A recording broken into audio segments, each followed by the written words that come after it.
Selamat pagi, selamat siang, selamat malam teman-teman semua. Atas nama Sanurian Angkatan 89, kelas A1 dan A2, izinkanlah kami menghaturkan terima kasih sebesar-besarnya atas kehadiran suster, guru, oma, opa, ibu, bapak, tante, om, kakak kelas, adik kelas, dan teman-teman sekalian dalam webinar yang bertajuk All About Gynecology.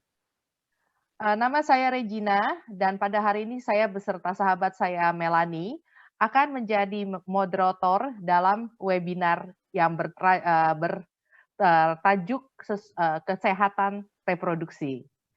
Webinar ini terselenggara atas kerjasama alumni SMA Santa Ursula Jakarta Angkatan 89, kelas A1 dan A2. Kami tersebar di seluruh penjuru dunia, namun kami tetap kompak bersama secara aktif bersua di grup WA, dan beberapa tahun lalu kami juga secara aktif berpartisipasi dalam reuni Santa Ursula yang ke-30. Nah, pada hari ini kami akan mengadakan satu webinar, dan webinar ini cukup unik karena pada webinar ini sangat-sangat bersifat global. Webinar ini diadakan dengan pembicara yaitu Dr. Caroline yang berdomisili di Jakarta, dengan moderator saya yang berdomisili di Melbourne, Australia, serta sahabat saya Melanie yang tinggal di Paris.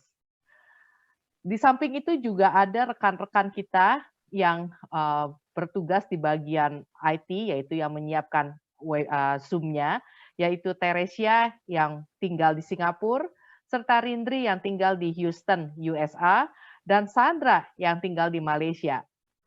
Belum juga termasuk juga mereka yang bekerja di belakang layar, yang dari sejak menyiapkan topik, kemudian undangan, menyiapkan background undangan juga, dan mereka semua tinggal di berbagai negara yang tersebar di seluruh, bisa dikatakan di 5 benua. Jadi, dengan, penyebaran yang begitu luas dan juga dengan perbedaan waktu yang bisa dikatakan mencakup 24 jam, makanya tadi saya mengatakan selamat pagi, selamat siang, selamat malam, dan juga selamat sore, itu karena kita semua berada dalam, waktu yang berbeda-beda. Tetapi kami tetap kompak dan sama-sama aktif bersama untuk menyelenggarakan webinar ini. Dan maksud dari tujuan kami menyiapkan webinar ini adalah untuk membagikan informasi tentang kesehatan reproduksi, terutama menyangkut perempuan-perempuan yang seusia kami, yaitu yang sudah masuk ke dalam 50 tahun. Jadi kalau boleh saya share mengenai webinar ini. Oke. Jadi latar belakang dari seminar ini adalah percakapan lewat WhatsApp grup kami. Kami semua adalah termasuk para perempuan yang sudah menjadi lolita atau lolos 50 tahun.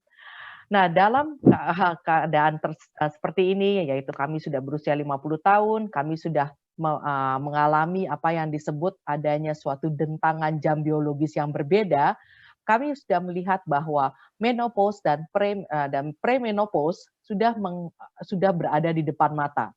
Bahkan beberapa dari kami mungkin sudah mengalami apa yang kita sebut menopause ini. Nah, dari latar belakang inilah, maka kami semua merasa bahwa ada suatu kepentingan untuk kami lebih mengetahui bagaimana caranya untuk menghadapi masa menopause tersebut.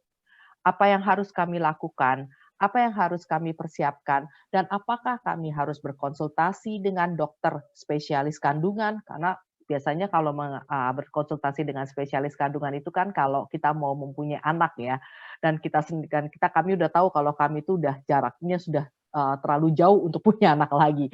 Jadi kan apa benar gitu loh, kita harus tetap berkonsultasi dengan dokter Objin. Kalau ya, seperti apa yang harus kita lakukan? Dan pertanyaan apa yang harus kami sampaikan kepada dokter kandungan supaya kami mendapatkan informasi yang sebaiknya sesuai dengan keadaan kami tersebut. Nah, oleh karena itu, maka kami menyelenggarakan webinar ini. Dan kebetulan di kelas kami ada seorang pakarnya, yaitu Dr. Caroline. Sedikit mengenai Dr. Caroline, beliau adalah sama-sama seperti kami satu angkatan di SMA Santa Ursula angkatan 89 dan mereka juga dan beliau juga satu kelas dengan kami. Beliau adalah salah satu lulusan terbaik dari Fakultas Kedokteran Universitas Indonesia dan beliau juga lulusan terbaik dari Universitas Schleswig-Holstein di Jerman. Sekarang ini Caroline bekerja sebagai dokter konsultasi fertilitas dan laparoskopi di Rumah Sakit Omni di Pulau Mas, Jakarta. Jadi dokter Caroline ini mempunyai keahlian di bidang bedah kebidanan dan kandungan. Beliau juga pakarnya dalam pertolongan persalinan, baik persalinan yang normal maupun persalinan dengan seksio sesaria. Selain itu juga untuk ibu-ibu yang membutuhkan, beliau bisa melakukan seksio sesaria dan juga lipektomi. Lipektomi itu adalah suatu cara untuk membuang lemak dari perut. Jadi dengan sekali operasi, beliau bisa melakukan dua hal tersebut sekaligus. Selain itu juga beliau ahli dalam melakukan bedah laparoskopi, yaitu dengan minimal invasive surgery, untuk mengatasi tumor kandungan seperti mioma, kista, adanya kehamilan yang di luar kandungan. Selain itu, Dr. Caroline juga menangani masalah-masalah fertilitas atau ketidaksuburan, termasuk melakukan tindakan inseminasi dan bayi tabung atau in vitro fertilization. Di samping itu, Dr. Caroline juga pakar ya dalam menangani masalah hormon reproduksi, termasuk masalah-masalah kalau terjadi keteraturan haid atau pendarahan bagi remaja, wanita usia subur maupun juga pre dan wanita yang mau mengalami menopause seperti golongan kami ini. Jadi secara general, Dr. Caroline adalah pakar dalam bidang reproduksi ini, sehingga dalam acara webinar hari ini, kami mempersilahkan peserta teman-teman sekalian, ibu, tante, bapak juga boleh, om juga boleh untuk bertanya mengenai hal yang berhubungan dengan reproduksi. Karena bukan hanya perempuan yang berpengaruh, tapi juga ini mempengaruhi kesehatan keluarga. Bukan hanya kesehatan secara fisik, tapi juga kesehatan secara mental. Jadi sekali lagi, jangan sungkan-sungkan untuk bertanya. Di bawah itu ada kolom Q&A. Silahkan menuliskan pertanyaannya. Pertanyaan akan dijawab oleh Dr. Caroline dan semoga pertanyaan ini dapat berguna bukan hanya kepada yang bertanya, tapi juga pada semua yang mengikuti acara ini. Nah, ada satu hal lagi yang cukup menarik berhubungan dengan webinar ini, yaitu sebelum kami melakukan webinar ini, kami melakukan suatu angket untuk alumni Santa Ursula A1 dan A2 untuk mengetahui bagaimana kesiapan wanita dalam menghadapi periode menopause. Angket ini dikoordinir oleh sahabat saya Melanie dan beliau akan memaparkan bagaimana hasil dari angket tersebut, apa sih yang kita bisa pelajari dari angket ini dan juga maksud dari angket ini adalah untuk mengetuk hati kita dan juga mengetuk pikiran kita apakah benar selama ini pendapat atau persepsi kita mengenai menopause dan hubungan untuk berkonsultasi dengan dokter obstetri ginekologi. Nah, makanya kita akan mendengarkan langsung dari sahabat saya Melanie bagaimana mengenai angket ini dan bagaimana kesiapan kita dalam menghadapi periode menopause. Silakan Melanie. Halo teman-teman, ini saya kirim angket cuma ke grup WhatsApp A1 A2 karena kita agak mepet jamnya, waktunya maksudnya untuk bisa kirim untuk semua partisipan ya. Tapi saya rasa hasil angket walaupun cuma 31 orang yang berpartisipasi, hasil angketnya cukup jelas untuk melihat keadaan kita semua. Oke? Ya, pertama, pertanyaan pertama buat angket. Ya, saya nanya, kapan terakhir kamu ke ginekolog, dokter kandungan maksudnya. Nah, terus dari jawabannya hanya 38% dari peserta dokter kandungan 2 tahun terakhir ini. Itu lihat ya, yang dari kira-kira 0 sampai 1 tahun ini itu 20%, terus 18% maaf, dari 1 sampai 2 tahun ini 20%. Jadi totalnya 38%. Yang peserta yang lainnya sudah ke dokter kandungan lebih jauh dari 2 tahun. Terus pertanyaan saya yang kedua, menjelang menopause atau sesudah menopause menurut Anda apakah penting ke dokter kandungan? Teman-teman yang peserta yang menjawab iya itu 84%, terus yang menjawab tidak itu ya 16%. Jadi dari angket pertanyaan nomor 1 dan 2 ini kita bisa ngambil kesimpulan bahwa hanya 38% peserta yang ke dokter kandungan 2 tahun terakhir ini, walaupun 84% sadar bahwa penting kita ke dokter kandungan. Terutama kalau kita menjelang menopause. Jadi ya kesimpulan saya, kesadaran peserta tinggi, tapi tidak semuanya sampai tindakan. Maksudnya tidak semua sampai pergi ke dokter. Itu pertanyaan nomor 1 dan 2. Terus, mungkin ini Melanie, ini juga disebabkan karena kalau ke dokter juga bingung ya mau tanyanya apa ya? Bisa jadi barangkali. juga ya. Karena kesadarannya sudah ada, tetapi penata laksanaannya belum ada. Mungkin juga lihat, aduh, gue mau nanya apa nih, malu-malu juga ya. Yang lain pada ke dokter kandungan masih muda-muda gitu loh ya. Kita udah tua-tua, nanti kita dibilang, wah ini nenek-nenek ngapain nih, mau punya anak lagi apa gitu. Oh, ya barangkali Regina, barangkali juga agak takut ya ke dokter kandungan. Mungkin Ya. ya. Jadi itu yang nanti kita akan tanya kepada Caroline ya sebagai dokter kandungan. Kalau kita menopause ini, apakah memang kita harus ke dokter kandungan, dan kalaupun kita ke dokter kandungan, apa pertanyaannya yang harus kita ajukan ya untuk berkonsultasi? Iya sih. Ya, terus saya yang selanjutnya, pertanyaan selanjutnya. Ya. Oke, jadi pertanyaan selanjutnya, jadi saya nanya lagi untuk peserta, apakah ke dokter kandungan itu cuma penting waktu hamil? Kalau sehat-sehat aja tidak perlu. Ternyata lebih dari 70% peserta setuju kalau alasan umum ini tidak betul.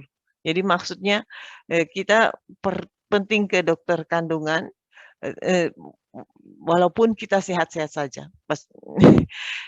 Jadi semua kebanyakan pada sadar bahwa itu sebenarnya penting, sesuatu yang terjadi dalam hidup kita, badan kita menjelang menopause, jadi harus konsultasi. Semuanya pada sadar, bukan semuanya, sebagian besar pada sadar. Terus ini saya lihat pertanyaan yang lain. Selanjutnya, saya cuman, nah ini, oke, ini pertanyaan agak teknik ya. Pap smear, apakah Anda mengetahui istilah pap smear? Hampir 90% ya, hampir lebih dari 90% dari peserta angket mengetahui istilah pap smear. Regina, kamu tuh yang dokter, pap smear sebenarnya apa ya? Walaupun cuma 10% yang nggak tahu. Nanti kita akan tanya ke dokter Caroline langsung ya. Iya. Jadi beliau akan menerangkan nanti mengenai pap smear ini dan juga perbedaan-perbedaan tipe-tipe pap smear. Jadi ada beberapa tipe pap smear yang mana akan memperlihatkan bahwa teknologi yang terakhir itu lebih canggih dalam menemukan adanya unsur-unsur kanker. Oh, ya, Ya. pokoknya tapi kayaknya teman-teman peserta banyak yang sudah Udah tahu tahu ini ya mengenai pap smear. teknik pap smear Nah, itu teknik apa ya. ya. Tapi terus saya tanya, ya dia menjawab iya, berapa frekuentasinya? Frekuentasinya 80%. Peserta katanya melakukan pap smear 1 kali dalam 1 dan 2 tahun ya. Jadi saya ngambil presentasi yang hijau dan biru sekalian. Tapi kalau kita lihat data ini dengan pertanyaan 1, kapan terakhir ke dokter kandungan, datanya tidak cocok. Jadi sebenarnya tadinya katanya 38% peserta yang ke dokter kandungan dalam 2 tahun terakhir ini, tetapi yang katanya bikin pap smear itu 80%. Wah, jadi kurang cocok. Nggak apa-apa sih, ini kan cuma angket survei. Yang penting kesimpulannya kesadaran dan pengetahuan peserta tentang gejala-gejala penyakit yang yang bakal terjadi kalau kita menopause itu tinggi ya, tapi kita tidak sampai ke dokter ya. Lalu saya terakhir pertanyaan terakhirnya dari angket saya, ya ini hubungan seksual. Ini untuk hanya untuk mengetahui apakah peserta masih aktif ya melakukan hubungan seksual. Jadi saya tanya kapan terakhir melakukan gitu, karena kita sudah juga banyak yang merasakan dengan menjelang menopause itu ada keturunan, jadi keinginan seksualnya menurun. Jadi ya jawaban dari yang menjawab ya kira-kira 50% yang masih aktif ya. Jadi salah satu juga tujuan dalam webinar ini adalah melihat jawaban untuk hubungan seksual dalam periode menopause ya. Jadi meskipun kita udah lolita, sudah lolos 50 tahun, tapi hubungan seksual tetap jalan ya Mel ya? Ya 50% ngakunya. Iya, oke. Hebat ya teman-teman. Aduh, kesimpulan angket. Jadi saya kesimpulannya apa? Tingkat kesadaran peserta angket tentang pentingnya ke dokter kandungan dalam periode menopause tinggi ya. Jadi 80% saya lebih yang bilang harus ke dokter kandungan. Tetapi juga saya mesti bilang bahwa tingkat pengetahuan peserta tentang cara-cara deteksi penyakit kandungan seperti teknik pap smear juga tinggi. Hampir 90% orang peserta tahu bahwa itu cara-cara deteksi penyakit kandungan itu seperti pap smear tahu ada ya. Tetapi hanya 38% peserta yang ke dokter kandungan 2 tahun terakhir ini. Jadi kita sadar, kita tahu, tapi kita tidak sampai ke tindakan, tidak sampai ke pergi ke dokter. Jadi terutama webinar ini kita ingin mengetahui resiko apa yang dijalani pada peserta yang tidak ke dokter kandungan 2 tahun terakhir ini. Itu coba kita lihat apa nanti jawabannya Caroline ya untuk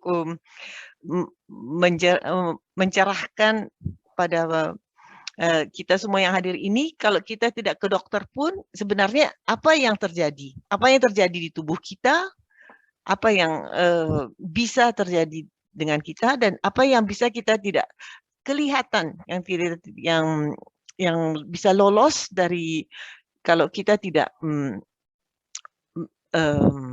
ke dokter, itu apa resiko yang kita hadapi. Oke. Saya apakah Caroline udah di situ? Udah, Caroline udah ada, Mel. Terima kasih banyak atas penyampaian survei tersebut dan mudah-mudahan teman-teman semua melihat bahwa kita semua punya pengetahuan yang kelihatannya cukup tinggi mengenai kesehatan reproduksi pada Lolita ini, lolos 50 tahun, dan juga kita melihat bahwa pengetahuan tentang plasmid juga cukup baik. Sekarang kita akan belajar lebih lanjut lagi ya, Mel ya, dari Caroline, bagaimana untuk menghadapi menopause dalam usia ini. Jadi kami persilahkan Caroline untuk mulai dengan pemaparannya lebih dalam lagi, dan teman-teman sekalian jangan lupa di bawah ada kolom Q&A, silahkan tuliskan pertanyaan dari teman-teman dan kita akan lihat bagaimana jawabannya Dr. Caroline nanti. Mari.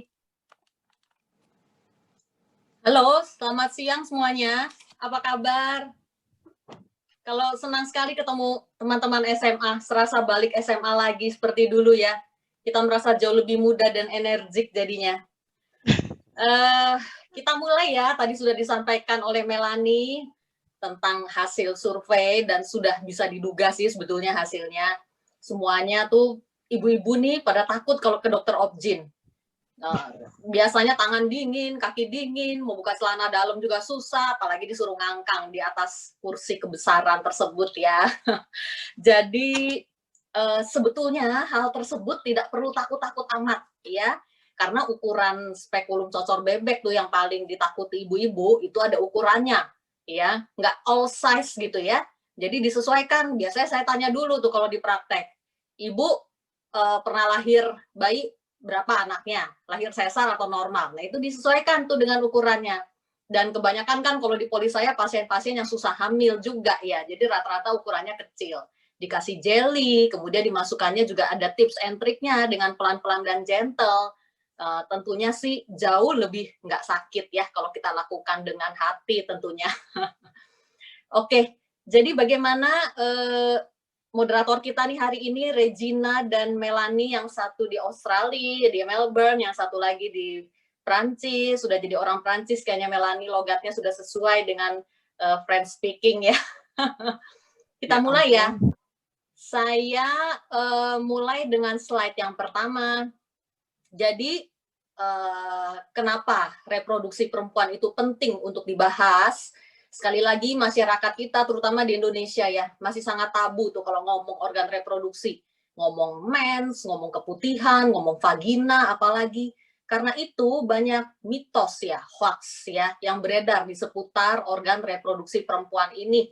Nah, karena itu makanya zaman pandemi ini kebetulan saya sempat nih baru punya medsos juga 1 tahun terakhir ini semasa pandemi. Ternyata sangat efektif dipakai sebagai media edukasi. Dari situ saya membuat IGTV, edukasi di Instagram saya yang bertujuan untuk mencerahkan sebetulnya semua perempuan ya.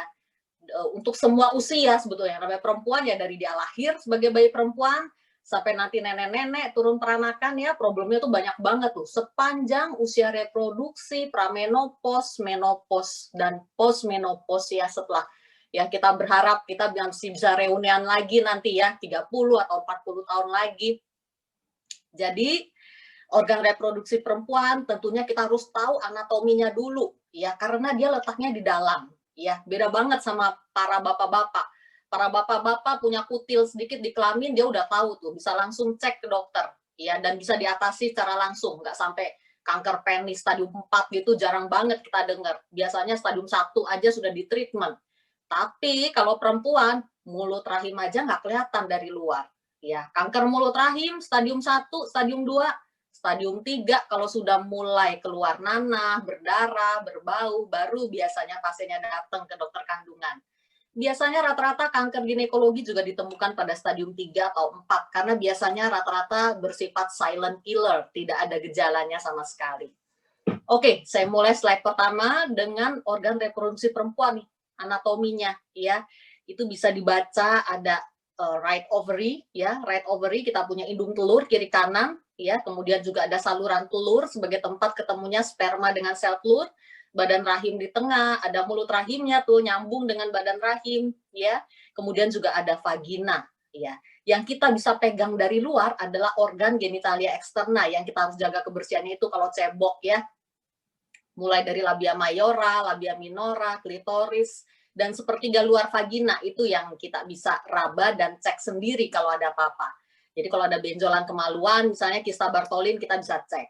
Tapi mulut rahim letaknya di dalam banget tuh, ya bisa kelihatan. Itu yang dokter kandungan akan ambil sampelnya dari situ kalau pada saat dilakukan pap smear ataupun tin prep yang lebih akurat. Ya, itu yang sudah ditunjuk, itu adalah mulut rahim. Jadi letaknya di dalam banget, udah otomatis nggak kelihatan, ya. Nah, badan rahim letaknya di dalam lagi tuh. Nah, itu endometrium namanya, kafum uteri, ya, polip endometrium, endometrial cancer, itu berasal dari sana. Karena itu tidak terdeteksi lewat pap smear. Karena pap smear hanya mencakup di luar aja tuh, ektoservik, endoservik paling. Pap smear cuma berkutat di sel-sel seputar situ. Karena itu, pap smear hanya untuk deteksi dini kanker mulut rahim saja. Kalau kanker endometrium, kanker ovarium apalagi itu tidak bisa didetek oleh pap smear. Oke, next slide. Nah, ini saya ambil slide-slide ini sebenarnya gambar-gambarnya dari Instagram saya ya, ada di postingan IG feed ataupun yang saya posting di IG story. Karena banyak hoax ya atau mitos sebetulnya yang beredar ya, salah persepsi di seputar ya kita-kita ini. Ya, jelita dan lolita ini ya, banyak yang menganggap mens itu normalnya akan makin banyak gitu ya, mau ngabisin gitu kalau kita sudah pramenopause atau menopause, mau ngabisin jadinya udah keluarin sebanyak-banyaknya gitu, itu salah besar. Jadi yang betulnya mens normalnya itu makin sedikit dan jarang pada usia pramenopause ya, makin nggak teratur, lama-lama makin jarang ya, yang tadinya 28 hari sekali jadi makin 2 bulan sekali, 3 bulan sekali, dan lama-lama dia akan hilang. Dan kalau sudah 1 tahun tank kita tidak mens, berarti kita sudah establish menopause. Dan kalau sudah menopause, tidak boleh lagi keluar darah dari kemaluan. Kalau sampai keluar darah pada kemaluan, kita mesti cari tahu tuh ada apa di dalam ya, ada keaktifan lagi kah hormon-hormon tertentu, ataupun calon-calon kanker seperti kanker endometrium atau kanker serviks ya, yang bisa menyebabkan perdarahan. Jadi ini mitosnya, jika mau menopause, mens tambah banyak. Tapi faktanya jika mau menopause, mens tambah sedikit dan akhirnya tidak mens lagi. Bisa dicek informasi IGTV-nya yang judulnya mens banyak ya. Dan lebih persisnya lagi, kalau mau tahu seputar pramenopause, itu juga ada IGTV dengan judul seperti itu, pramenopause dan menopause, juga termasuk terapi suli hormon, itu juga ada IGTV-nya. Baik, next slide. Nah, ini myth and facts, mioma. Tentang mioma ya, kita loncat sekarang ke tumor kandungan yang paling sering adalah mioma. Semuanya tahu mungkin ya teman-teman di sini, mioma ini adalah tumor kandungan, rata-rata sifatnya jinak. Ya, jadi dokter kalau dia USG transvaginal, dia lihat ada massa di rahim, otomatis pikirannya langsung myoma. Ya, karena ini yang paling sering. Ya, dan dia berasal dari sel otot rahim yang berubah menjadi sel mioma. Sel mioma ini dia progresif ya selama usia reproduksi, dia selalu akan tambah ukurannya, membesar. Ya, saat menopause ya, dia akan tetap di ukurannya segitu. Dia akan mengecil seiring dengan mengecilnya rahim, dan itu sudah menopause lama ya, sudah lebih dari 5 atau 10 tahun rahim ciut, dia baru ikut mengecil, tapi hilang tidak akan hilang ya. Miom prinsipnya tumor kandungan seperti miom, kista, polip itu tidak akan hilang sebelum kita angkat ya, meskipun menopause dia akan tetap ada.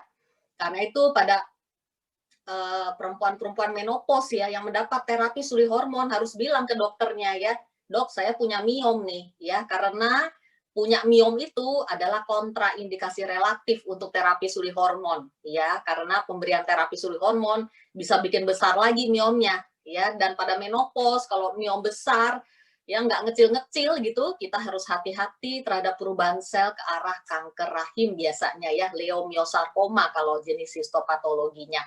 Next slide. Baik, ini slide ini yang saya bilang, saya pernah operasi pasien biasanya berobat ke Singapura, dia perempuan umur 66 tahun. Sudah sekitar 13 tahun dia menopause. Dan ketika di USG, dokter Singapura juga udah bilang, miomnya 10 cm, nggak kecil-kecil ya. Harus angkat rahim, meskipun sudah menopause tuh, dan menopausnya sudah lama. Meskipun dia tidak ada keluhan, tapi dalam pemantauannya miomnya cenderung membesar. Tidak mengecil juga. Sudah dilakukan laparoskopi angkat rahim, ya karena prosedur minimal invasif, hari ini operasi, besok atau lusa bisa pulang. Kebetulan pasien juga domisilinya di Malang, jadi langsung pulang Malang dengan dan sudah bisa aktif kembali ya, kebetulan juga masih aktif di kantornya ya. Jadi hasil histopatologinya juga untungnya ya masih jinak karena miomnya itu membesar terdapat degenerasi lemak ya, sebagian sel-sel miom berubah menjadi sel-sel lemak di situ. Oke, slide berikut. Nah, ini miom ya, dengan kamera laparoskopi bisa terlihat rahim berbenjol-benjol ya. Ini miom-miom, beberapa miom ada lagi di dalamnya. Jadi benda yang merah pink itu adalah rahim, biasanya rahim dikelilingi usus-usus sekitarnya di rongga pelvik ya. Kolongnya rahim nanti ada. Kolongnya rahim itu namanya cavum Douglas, tidak terlihat di sini. Itu biasanya plak-plak endometriosis yang ada di situ. Nanti kita sampai pada endometriosis ya. IGTV tentang mioma uteri bisa dicek juga ya di Instagram saya. Slide berikut. Nah, ini adalah polip ya. Jadi polip endometrium ini juga sering menyebab abnormal uterine bleeding ya. Pasien biasanya mengeluh dengan perdarahan bercak ataupun mens yang kesannya tidak teratur gitu ya jadwalnya. Kok udah selesai mens, saya ada mens lagi ya dok ya, ada bleeding. Atau sebelum mens dimulai dengan flek yang berkepanjangan. Atau sesudah mens disambung lagi, spotting-spotting yang sampai bisa 20 hari, kadang-kadang mens, jadi baru selesai mens seminggu, sudah kesannya udah mens lagi ya. Nah, biasanya polip di dinding dalam rahim ini hanya bisa dilihat dengan USG transvaginal ya. Tapi yang paling akurat adalah dengan hysteroscopy. Hysteroscopy itu adalah prosedur memasukkan kamera, jadi seperti prosedur endoskopi ya. Pernah dengar endoskopi, kameranya kecil, selangnya kecil, bahkan bisa untuk virgin ya, untuk nona. Jadi masuk lewat vagina, tapi karena kameranya itu sangat kecil, tidak melukai selaput darah sama sekali. Dan dari ujung kamera kita bisa angkat nih polip-polip seperti ini. Saya pernah lakukan operasi pasien nona, kebetulan ya, umur 17 tahun dengan abnormal uterine bleeding. HB-nya waktu itu drop sampai 4. Waktu di USG, USG-nya tentu kalau nona lewat lubang dubur ya, transrektal. Karena kalau USG dari perut seperti ini tidak akan terlihat ya, karena akan terhalang lemak perut dan usus-usus. Jadi USG transrektal terlihat tuh endometriumnya tebal ya, dinding dalam rahim tebal, disertai irregularitas berupa polip seperti ini. Diangkat dengan ovisistroskopi nama alatnya ya. Pasien transfusi, setelah itu pulang dalam keadaan sehat. Slide berikut. Nah, ini antara lain polip ya, benjolan di rongga dalam rahim yang merah tersebut warnanya. Nah, itu yang diangkat lewat hysteroscopy. Prosedur hysteroscopy ini tanpa rasa nyeri sama sekali. Makanya saya bilang kalau habis hysteroscopy, pasiennya mau langsung jalan-jalan ke mall juga bisa ya. Tidak perlu rawat inap sebetulnya ya, bisa dalam skenario one day care surgery saja. Slide berikut. Nah, ini yang namanya hiperplasia atau penebalan dinding dalam rahim. Ini adalah yang sering menjadi penyebab mens banyak pada perempuan usia lebih dari 40 tahun. Kita bisa lihat tuh endometrial hiperplasia, gambarnya seperti itu. Dia tebal, merah, meradang, dan itu darah mens itu berasal dari rontokan sih atau luruhan si dinding dalam rahim tersebut. Jadi kalau dinding dalam rahim makin tebal ya makin banyak juga yang dirontokkan, makanya mensnya makin banyak. Nah, di sampingnya adalah normal endometrium seperti itu ya. Endometrium yang normal dia akan tebal dalam jumlahnya yang cukup akibat pengaruh hormon-hormon yang dihasilkan oleh indung telur, kemudian akan lurus sesuai siklusnya, siklik dia. Tebal, kemudian akan luruh berupa darah mens, kemudian dia akan menebal lagi sesuai dengan pengaruh hormon-hormon secara siklik tiap bulannya. Nah, penebalan dinding dalam rahim ini kadang-kadang memerlukan prosedur yang paling simpelnya si kuret ya. Tapi kalau hiperplasia ini bercampur dengan polip ya, tentunya prosedur kuret saja tidak akan cukup karena kuret itu dilakukan dengan blind, tidak ada kamera yang masuk melihat posisi polipnya secara persis. Jadi harus dilakukan dengan hysteroscopy kalau kita mau tahu pasti untuk mengangkat polipnya secara bersih. IGTV tentang hiperplasia endometrium juga ada di Instagram saya. Next slide.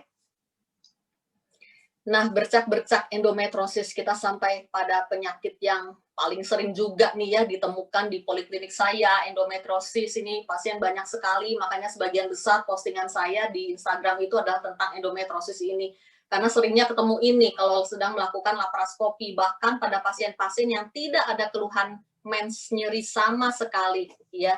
Dan penyakit endometriosis ini sebetulnya kalau istilah medisnya endometriosis ini adalah chronic inflammatory and systemic disease ya. Jadi dia radang yang kronik, menahun, tidak akan pernah selesai tuh selama usia reproduksi. Penyakit sepanjang usia reproduksi saya bilangnya. Tidak pernah akan hilang. Diangkat, kambuh lagi, angkat, kambuh lagi, dan endometriosis ini menyebabkan penderitaan, ya, nyeri mens bulanan, dan dia bisa tumbuh di mana-mana, karena itu dibilangnya juga systemic disease sebetulnya, ya, terutama mengenai organ ginekologi, rahim, endometriosis yang tumbuh di rahim namanya adenomyosis. Endometriosis yang tumbuh di indung telur itu namanya kista endometriosis.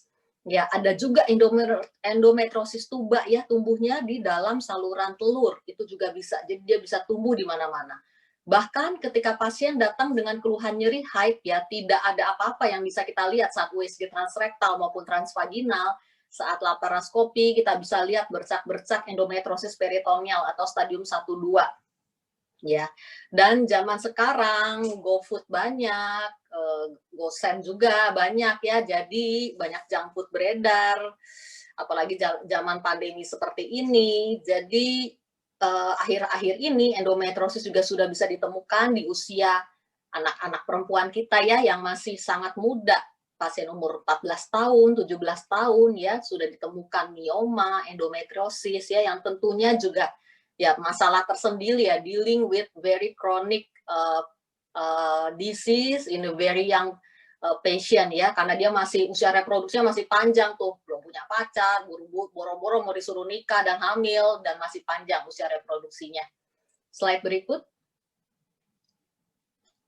Nah, ini kista endometriosis nih, saya waktu itu angkat dengan laparoskopi, ukurannya tuh bisa sampai 15 cm ya.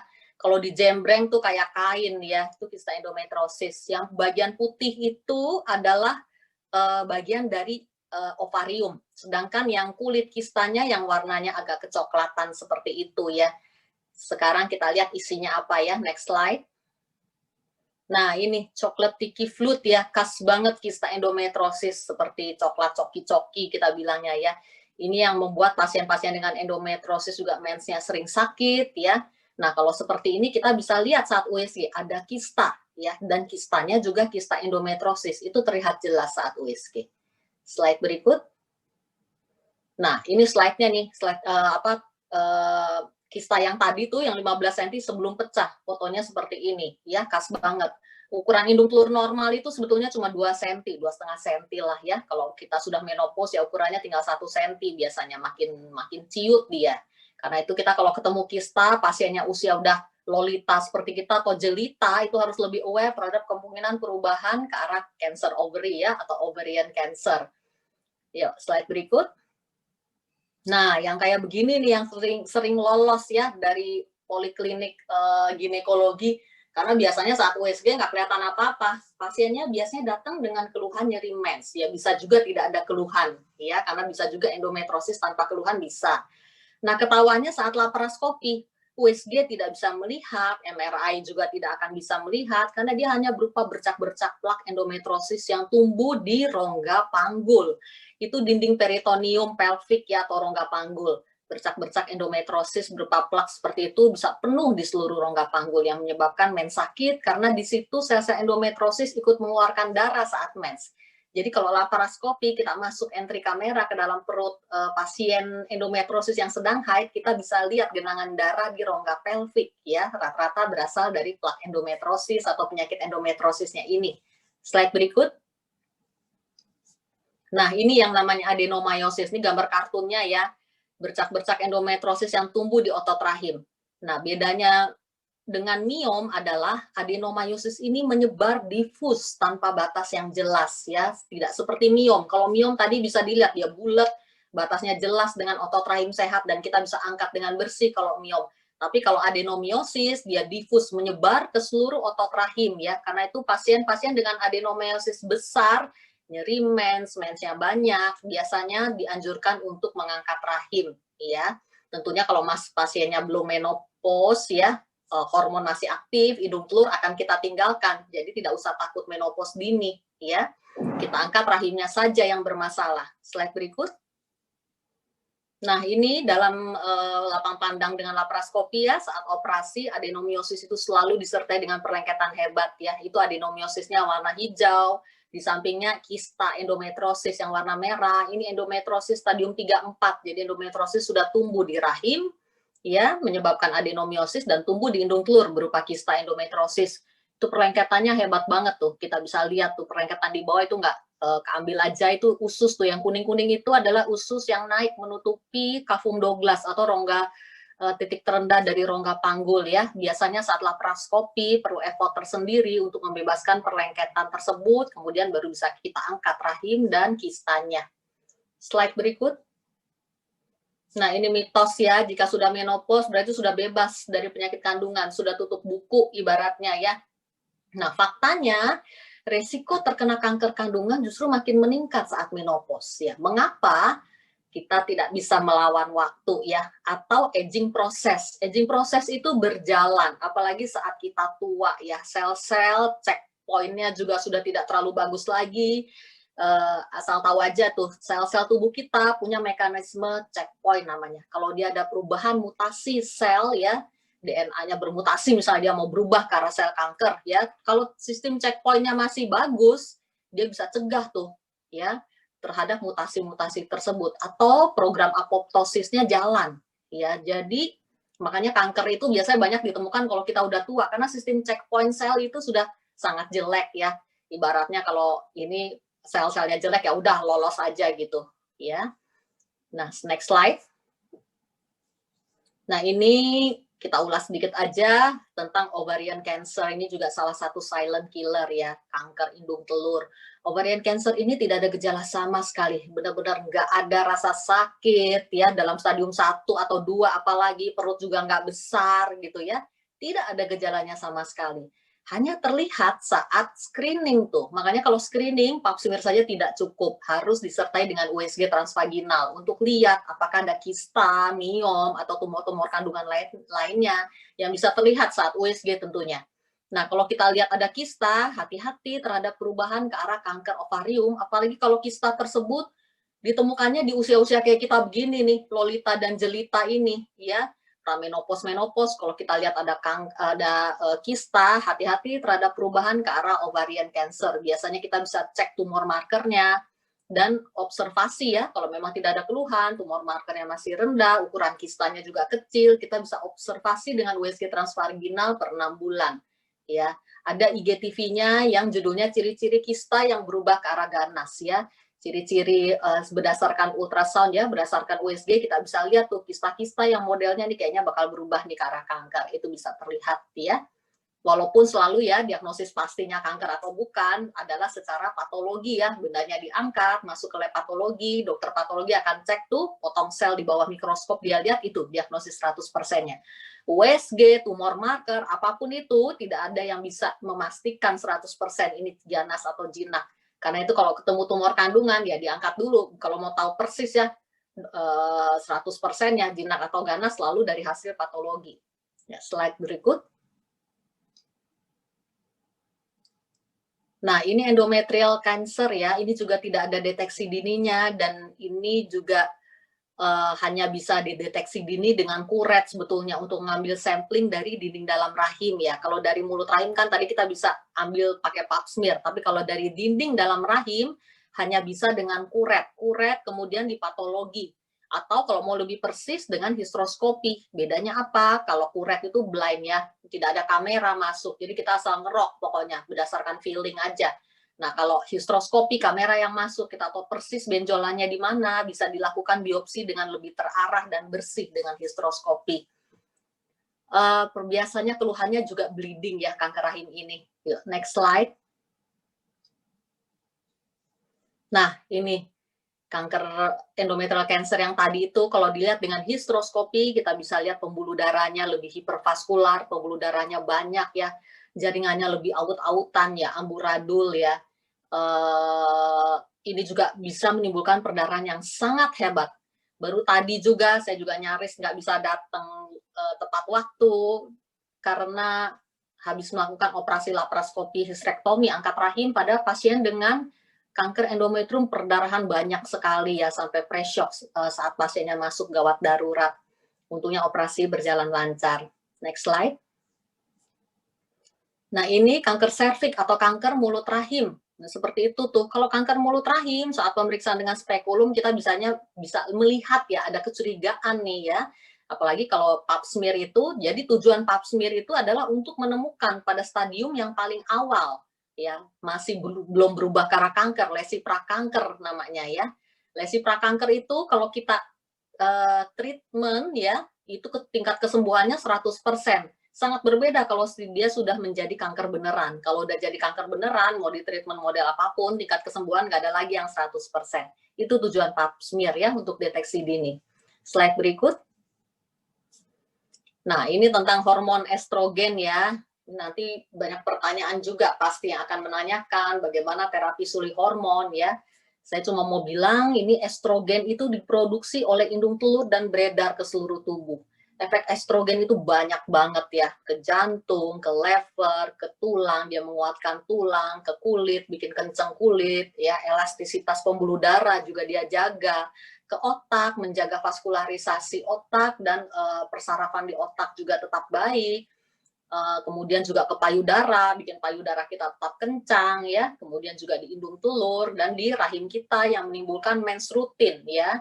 Jadi organ hormon itu bukan rahim ya, tetapi indung telur ini sebetulnya. Jadi indung telur ini sebetulnya perannya jauh lebih penting daripada rahim. Rahim itu sebetulnya cuma wadah aja ya, wadah darah mens dan wadah bayi. Slide berikut.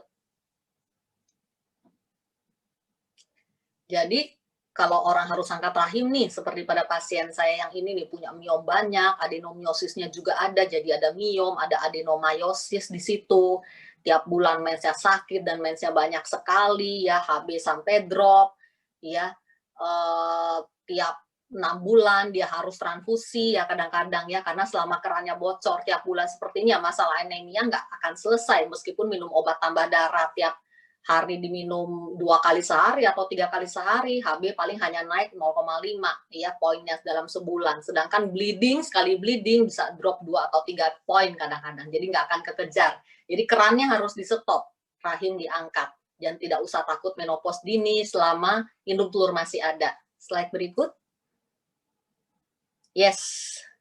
Sudah selesai presentasinya ya, saya sengaja membuka sesi tanya jawabnya lebih lama supaya yang menariknya justru di sini.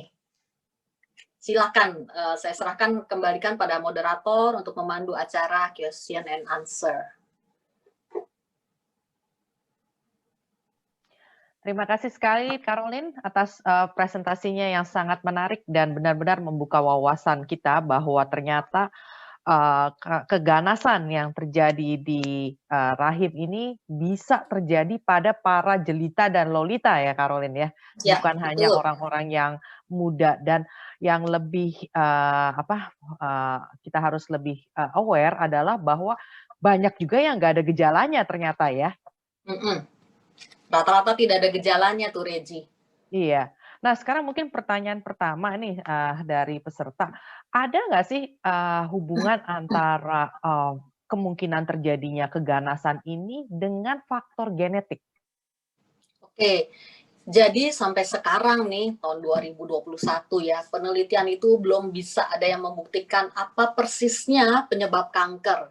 Karena penyebab kanker itu multifaktorial, banyak sekali faktor yang berpengaruh terhadap terjadinya kanker. Ya, mulai dari faktor genetik tentunya, ya. Faktor genetik sudah jelas ada pengaruhnya, ya. Kemudian juga faktor hormonal, ya. Kemudian faktor lifestyle atau lingkungan itu juga sangat penting ya. orang yang healthy lifestyle dengan orang yang hidup sembarangan, misalnya makannya juga sembarangan, seadanya, junk food misalnya setiap hari, itu juga sangat berpengaruh kepada metabolisme sel. Oke, Ya. baik. Kita mulai dengan pertanyaan dari peserta ya, Caroline ya. Ya. Ya, jadi peserta pertama Jola mau bertanya, adakah penyebab bagi seseorang ketika menjelang menopause mengalami haid 1 hari, 1 minggu, bahkan 1 bulan? Apakah ada dampak khusus atau bahaya bagi kesehatannya? Jadi mens yang banyak ya resikonya adalah anemia atau kurang darah. Seperti kita tahu HB normal itu 12 sampai 14. Jadi kalau HB di bawah 12 itu sudah masuk kriteria anemia. Apa yang terjadi pada kondisi anemia yang tidak ditreat dengan baik ya, berarti jantung itu harus memompa darah lebih kencang tuh, empot-empotan dia kerjanya, dipaksa kerja rodi setiap hari ya. Otot jantung itu seperti karet sana dalam ya, jadi kalau dia makin ditarik makin melar dia, dan kalau sudah melar nggak bisa kencang lagi, mesti ganti sana dalam ya. Kalau sana dalam tinggal beli di pasar, tapi kalau jantung kita mesti transplantasi jantung ya. Orang umur 70 jantungnya nanti sudah umur 80 ya, lebih tua karena sudah makin lebar dia, melar ya. Kalau dia sudah melar, fungsi pompa jantungnya sudah tidak kuat lagi. Makanya orang-orang dengan problem bengkak jantung karena anemia yang menahun itu biasanya juga bengkak di mana-mana ya, karena otot jantung itu udah nggak kuat lagi dia mompa ya. Cairan tertumpuk jadinya di rongga perut, di kaki ya, bengkak kaki biasanya yang paling mudah terlihat. Jadi kondisi anemia harus dicari tahu penyebabnya apa dan dikoreksi secepatnya. Oke. Pertanyaan selanjutnya dari Yasmin. Usia saya 50 tahun, sudah mens, tapi 1 tahun terakhir mens saya lebih banyak, lebih sering ganti pembalut dan bocor. Apakah saya harus cek ke obgyn? Karena Ya tidak dong. ada keluhan yang lain. Oke, mens banyak itu sebetulnya suatu keluhan ya. Jadi Yasmin, silahkan datang ke dokter kandungan ya untuk dicek. Saya sarankan cek untuk lihat mulut rahim dulu ya, dibuka dulu. Adakah tumor di situ ya? Pap smear-nya bagaimana? Mulut rahim apakah aman? Tidak ada tumor ataupun polip di serviks. Kemudian biasanya lanjut tuh sekalian ngangkangnya ya. Jadi pap smear ya, buka vagina dulu, kemudian USG transvaginal sekalian. Kita lihat dong, ada nggak tumor kandungan di situ sebagai penyebab perdarahannya. Ya, adakah miom, polip, atau adenomyosis tuh sebagai penyebab tersering perdarahan wanita usia 40 tahun ke atas ya. Nah, kalau sudah dicek semuanya nggak ada, bersih, berarti penyebab hormonal ya. Bisa. Penyebab hormonal ini adalah diagnosis keranjang sampah ya. Keranjang sampah tuh maksudnya setelah semua kelainan organik disingkirkan dengan pemeriksaan dalam dan USG tersebut tidak ada apa-apa, berarti penyebab hormonal. Kalau penyebab hormonal kita tinggal kasih terapi hormonal aja yang sesuai untuk menghentikan perdarahannya. Oke. Pertanyaan yang lain, mau tanya dok, apakah prosedur histerektomia itu bius total? Histeroskopi. Histeroskopi itu bius total. Total dalam arti obat anestesinya masuk lewat infus. Jadi sama seperti kalau kita lakukan kuret ya, bius total yang ringan gitu ya. Jadi langsung bangun setelah prosedur selesai. Histeroskopi itu biasanya hanya setengah jam sampai 1 jam lah paling lamanya ya. Langsung bangun ya, dan bisa langsung pulang setelah observasi 1 jam gitu, tidak ada keluhan, bisa langsung pulang. Langsung jalan-jalan ke mall saya bilang. Oke. Jadi tidur selama prosedur tidur. Prosedur tidur, tapi setelah itu bisa langsung beraktivitas ya? Iya, betul. Iya. Tanpa rasa nyeri sama sekali kalau histeroskopi. Iya. Ini ada satu kasus yang bertanya mengenai satu kasus ini, Dr. Caroline. Jadi kakak saya diketahui ada miom 2 tahun yang lalu. Ukurannya sekitar 0,25 mm. Dideteksi juga ada kista, meskipun kecil. Kemudian selalu mens, sakit selalu, bahkan sampai ke UGD setiap bulan. Jadi rupanya nyerinya sampai berat ya. Sampai minum obat miom yang keras sehingga sampai vertigo. Kemudian beliau pergi ke tempat refleksi, kok jadi nggak sakit lagi kalau mens? Apakah ada pengaruhnya dari refleksi tersebut? Dan apa yang seharusnya dilakukan untuk mengatasi kondisi ini? Oke, jadi kalau mens sampai ke UGD mulu setiap kali ya, itu tentunya harus dicek ya. Apalagi kalau sudah ada calon miom atau calon kista ya, lakukanlah USG transvaginal bagi yang sudah menikah ya, atau USG transrektal bagi yang belum menikah untuk melihat pembesaran miomnya tersebut ya. Sekali lagi, miom atau polip ya, rata-rata memang jinak, tetapi tidak menutup kemungkinan mereka bisa berubah ke arah ganas. Kalau ke arah ganas, pembesarannya akan makin cepat, terpantau lewat USG transvaginal tersebut per 6 bulan cukup untuk lihat-lihat ya.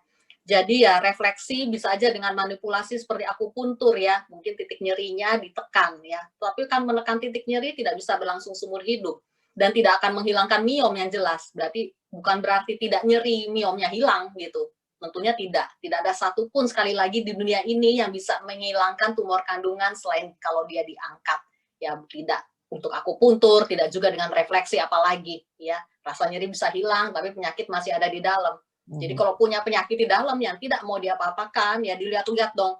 Jangan sampai dia berubah menjadi besar atau bermasalah, perubahan ke arah cancer kita nggak tahu. Karena sekali lagi organ kandungan perempuan kan nggak kelihatan. Cuma bisa dilihat pakai USG dan pemeriksaan ginekologi saja. Jadi meskipun gejalanya sudah berkurang, bukan berarti bahwa miom tersebut atau keganasan tersebut sudah hilang ya? Iya, betul. Ya, itu tetap kita harus mengadakan cek lagi ke dokter ya untuk melihat apa sih kejadiannya sesudah itu gitu ya, dan untuk melihat lagi apakah bertambah parah atau enggak dari miomnya atau keganasannya ya. Ini ada satu pertanyaan mengenai terapi suli hormon. Ini banyak yang bertanya ini, Dr. Caroline. Jadi apa sih sebenarnya terapi suli hormon atau HRT itu? Kemudian apa sih resiko dari HRT tersebut, terapi sulit hormon ini, apakah ada efeknya? Kemudian apakah penting untuk kita yang memasuki masa menopause ini untuk melakukan terapi suli hormon? Oke, terapi suli hormon atau HRT itu hormonal replacement therapy ya. Ini diberikan pada wanita pramenopause dan menopause yang mempunyai keluhan sangat hebat ya. Jadi terapi suli hormon seperti yang kita ketahui seperti seperti pisau bermata dua kita bilangnya. Ada positifnya, tentunya ada negatifnya juga ya. Positifnya terapi suli hormon dia memberikan hormon-hormon alami yang kita sudah hilang tuh. Wanita-wanita menopause ya sudah kehilangan hormonnya. Nah, terapi suli hormon akan memberikan hormon-hormon tersebut. Jadi kita berasanya seperti dulu lagi, seperti belum menopause ya. Untuk wanita-wanita karir yang aktif ya tentunya hal ini sangat membantu dan sangat meningkatkan quality of life ya. Tetapi jangan lupa juga efek sampingnya. Karena itu pemberian terapi suli hormon tuh nggak sembarangan, nggak kayak dokter SPOG biasa gitu dia kasih pil KB begitu ya. Itu tidak bisa sembarangan seperti itu. Jadi harus dengan lewat pemeriksaan sebelumnya ya, screening dulu. Karena resikonya itu bukan main-main ya. Resikonya itu kanker payudara, kanker endometrium, antara lain ya. Belum dengan resiko-resiko lainnya seperti stroke, ya tromboembolism atau pembentukan gumpalan ya, karena dia juga meningkatkan clotting factor atau faktor pembekuan. Karena itu pasien-pasien dengan riwayat endometriosis ya, punya miom di dalam, adenomyosis misalnya, atau riwayat pasien dengan breast cancer gitu ya sebelumnya, itu sebetulnya merupakan kontraindikasi untuk pemberian terapi suli hormon ini. Berapa persen sih resikonya itu juga banyak yang bertanya tuh ya. Penelitian sampai sekarang tuh banyak banget hasilnya ya. Resiko breast cancer ada satu penelitian membandingkan pada 10.000 perempuan ya yang di terapi suli hormon, 43 dari 10.000 orang akan terkena breast cancer dalam waktu 1 tahun untuk yang di terapi suli hormon. Tapi jangan salah ya, untuk yang mendapat placebo dalam penelitian tersebut yang nggak dapat hormon sama sekali itu angkanya 33 dari 10.000 ya. Jadi sebetulnya resiko untuk kena breast cancer-nya kecil ya. Tetapi ada resiko tersebut dan itu semua dokter juga termasuk saya kita akan bicarakan dengan pasien sebelum kita mulai terapi suli hormon ya. Ada resikonya seperti ini. Tentunya karena itu nggak sembarangan. Mamografi misalnya kita harus lakukan tuh selama terapi suli hormon itu per 2 tahun. Dan periksa payudara sendiri itu setiap hari dikerjakan saat mandi oleh pasien yang menggunakan terapi suli hormon juga ya. Jadi kita harus jaga-jaga tuh, apalagi kalau sampai terjadi bleeding ya. Bleeding oke, kalau baru 2 atau 3 bulan penggunaan oke. Tapi kalau sudah 1 tahun menggunakan, tiba-tiba bleeding dan bleedingnya banyak, kita harus lihat tuh, dicek adakah penebalan di dinding dalam rahim, biasanya memerlukan kuret untuk mengetahui apakah sudah ada perubahan sel ke arah endometrial cancer. Jadi kalau konsultan saya dulu bilang resiko kena kanker payudara sama kanker rahim itu pada pengguna terapi sulih hormon itu lebih kecil daripada resiko seorang perokok berat kena kanker paru-paru. Perbandingannya seperti itu. Jadi resikonya kecil tapi fatal, ya. Karena itu kita harus selektif banget memilih pasien-pasien yang merupakan kandidat yang benar gitu untuk terapi sulih hormon. Karena itu biasanya harus cek darah dulu, pap smear dulu, ya, kemudian ditanyakan medical history-nya bagaimana, ya. Kalau punya penyakit sekali lagi yang tadi saya bilang, hipertensi, diabetes itu juga merupakan kontraindikasi relatif untuk pemberian terapi sulih hormon. Dicek juga nanti lab darah lengkap biasanya, kita harus cek kadar kolesterol, trigliserid, bagaimana fungsi lever dan fungsi ginjal, karena harus fungsi lever dan fungsi ginjal harus baik ya kalau kita memberikan obat-obat terapi sulih hormon. Dan apakah pasien tersebut dalam pengobatan TBC misalnya, dia mendapatkan obat-obat TBC ya, karena obat-obat TBC akan mengurangi efektivitas dari terapi sulih hormon ini. Antara lain seperti itu, tentang terapi sulih hormon. Lalu dalam hal hubungan dengan keadaan COVID sekarang ini, apakah ada kontraindikasi untuk orang yang melakukan terapi sulih hormon untuk mendapatkan vaksinasi COVID? Tidak ada. Silahkan saja untuk vaksinasi. Nggak ada masalah ya? Iya. Ya. Nah, sekarang apa yang direkomendasi dok kalau begitu, kalau kita terapi sulih hormon itu kan udah dibilang tadi ada resikonya ya, sementara kita udah masuk menopause dan sering-sering ada gejala seperti adanya hot flash, kemudian ada gejala kering begitu. Jadi apa yang harus dilakukan untuk wanita yang mengalami atau masuk ke masa menopause ini? Iya, jadi ini pertanyaan yang banyak banget. Itu juga berkenaan dengan tema kita hari ini ya sebetulnya, Regi. Bagaimana sih menyikapi menopause yang pasti akan datang? Menopause itu sebetulnya adalah peristiwa alami ya, sama dengan kelahiran, kematian, sesuatu hal yang pasti akan terjadi dalam hidup. Dan tidak ada satupun obat yang menunda menopause, itu tidak ada. Menopause dia akan tetap datang. Obat-obat yang diberikan, yang diklaim sebagai penunda menopause itu sebetulnya pil KB ya, pil KB atau obat-obat terapi hormon yang diberikan, yang membuat mens akan tetap datang, tetapi mens yang buatan, dibuat oleh obat tersebut. Ya kalau obatnya di stop nggak mens lagi, karena memang aslinya sudah menopause gitu, ya. Jadi menopause tetap akan terjadi, tidak bisa dihindari. Sekarang tinggal bagaimana kita menyikapinya saja, ya. Menopause ya harus di-embrace dong, kita sambut ya, tentunya dengan hidup sehat, ya.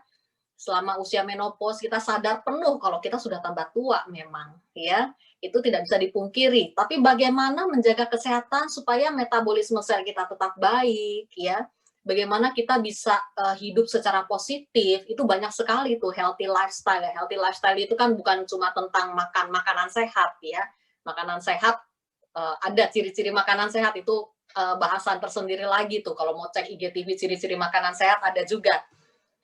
Selain itu juga tidur juga harus 8 jam sehari minimal, kemudian juga manajemen stres yang baik, semua itu harus diolah sedemikian rupa supaya quality of life kita tetap terjaga ya, termasuk sexual life ya. Nah, kalau untuk urusan sexual life itu bahasan tersendiri lagi tuh, bisa kita bahas nanti kalau ada pertanyaannya. Tentang sexual life itu tentunya komunikasi antara suami istri itu sangat penting ya. Jadi suami maunya apa, istri maunya apa, tentunya ya harus melihat juga kondisinya. Semuanya dibicarakan dengan baik. Jadi hubungan suami istri juga tetap terjaga dengan baik ya, secara positif. Sampai lupa tadi pertanyaan utamanya apa ya, Regi? Jadi kalau kita mau menopause itu, apakah kita harus mengkonsumsi seperti misalnya ada evening primrose oil atau ada vitamin-vitamin atau mineral tertentu yang kita bisa konsumsi untuk memperbaiki atau mengurangi efek dari menopause ini? Ya. Jadi masing-masing perempuan itu beda-beda ya. Ada yang nerimo ya, terutama wanita yang tidak terlalu aktif ya, lebih nerimo dia ya. Wanita-wanita di pedesaan misalnya, dia lebih nerimo dengan efek yang dialami menopause ya. Kalau itu tidak mengganggu, it's okay, nggak usah terapi sulih hormon ya. Silahkan saja, selama tidak mengganggu quality of life, dia bisa terima, oke, bisa ditoleransi, oke. Jadi sekali lagi terapi sulih hormon itu hanya diberikan pada pasien yang mengeluh datang ke saya misalnya, aduh dok, saya nggak bisa hidup deh kalau kayak begini caranya, ya. Tiap malam hot flashes-nya bikin berdebar-debar, ya. Kemudian juga sakit semua badan saya tiap malam nggak bisa tidur, bangun tidur lemas rasanya karena malam nggak bisa tidur. Hubungan suami istri juga sudah tidak ada gairah sama sekali, suami saya malah mau cari perempuan lain yang untuk bisa tetap sexually aktif, rumah tangga berantakan misalnya ya, bahkan ada yang sampai mau bunuh diri tuh ada ya, karena pada kasus kekurangan defisiensi estrogen yang sangat parah itu juga mempengaruhi ya mood disturbance kita bilangnya ya, lack of concentration ya, sudah mulai hilang percaya diri. Antara lain itu juga yang mempengaruhi hubungan suami istri, merasa diri tidak menarik lagi misalnya, itu juga mempengaruhi hubungan suami istri. Nah, kalau seperti itu ya kita kasih dong terapi suri hormon, tentunya dengan informed consent yang jelas mengenai resikonya. Jadi semua keputusan medis apapun itu ya, termasuk pilihan untuk operasi atau tidak, itu kita lakukan berdasar selalu pertimbangan resiko dan manfaat. Saya selalu bilang sama pasien saya, hidup ini tidak ada yang tanpa resiko, sama sekali nggak ada. Kita nyebrang jalan aja ada resiko ketabrak, tapi masa iya kita mesti diem-diem aja di pinggir jalan, nothing, nggak bisa berbuat apa-apa lagi, ya nggak juga dong, ya apalagi kalau misalnya punya adenomiosis, punya miom, hidup yang sudah mulai berantakan, ya do something, ya. Dan sekali lagi resiko manfaat, kalau manfaatnya lebih besar, why not, jalani dong, ya. Kecuali resikonya lebih besar ya jangan, itu pertimbangannya, Regi. Jadi ada suatu vitamin atau mineral atau obat-obatan yang bisa dikonsumsi. Ini juga ada satu pertanyaan dari Dr. Grace Salindeho, karena menopause ini kan berhubungan juga dengan osteoporosis ya. Itu bagaimana caranya untuk kita mengatasi itu? Ya, jadi osteoporosis diagnosisnya dulu harus dipastikan ya, benar nggak sudah osteoporosis, jangan minum obat sembarangan juga ya, karena kalsium misalnya kita konsumsi kalsium kebanyakan bisa bikin batu ginjal juga kalau kita kurang minum dan kurang aktivitas ya. Vitamin D3 juga nggak terlalu tinggi-tinggi amat sebetulnya, kita perlu itu cuma 1000 unit per hari ya, tapi kalau sudah cukup paparan sinar matahari 15 menit aja setiap hari, tiap pagi, itu sebenarnya sudah cukup untuk kecukupan vitamin D3 kita. D3 itu sebenarnya nggak usah minum vitamin, murah banget. Tinggal jemuran aja sambil olahraga jalan pagi misalnya. Ya, 15 menit aja cukup. Ya. Kemudian juga obat-obat untuk osteoporosis, seandainya didiagnosis benar ya, osteoporosis ya. Tadi kalsium yang saya sebutkan, 1000 sampai 1200 mg per hari. Vitamin D3 cukup 1000 unit per hari. Kemudian ada agen-agen yang untuk jadi begini, kalau pada menopause itu terjadi ketidakseimbangan antara aktivitas osteoblas dan osteoklas. Osteoblas ini yang dia deposisi tuh kalsium membentuk tulang, sedangkan osteoklas yang makan ya untuk remodeling, bone remodeling, supaya tulang itu tetap terjaga utuh dan rata, ya nggak terbentuk spur misalnya ya, atau kropos itu yang menjaganya. Nah, ada yang agen namanya bifosfonat ya namanya, banyak sih merek-mereknya ya, seperti Bonviva, Risendronat, Alendronat ya, itu bisa pemakaian konsumsi sebulan sekali, itu juga untuk mencegah osteoporosis ya. Itu bisa juga dipakai pada kasus osteoporosis yang berat tentunya, atau keburu terjadi fraktur ya. Pada pasien-pasien dengan fraktur itu juga bisa. Tetapi sekali lagi kalsium, obat-obatan, kalau kita nggak olahraga dia tidak akan bekerja dengan baik ya. Jadi tulang itu selalu harus di-challenge setiap hari dengan exercise. Baru semua vitamin dan obat-obatan yang lain itu bermanfaat untuk tulang.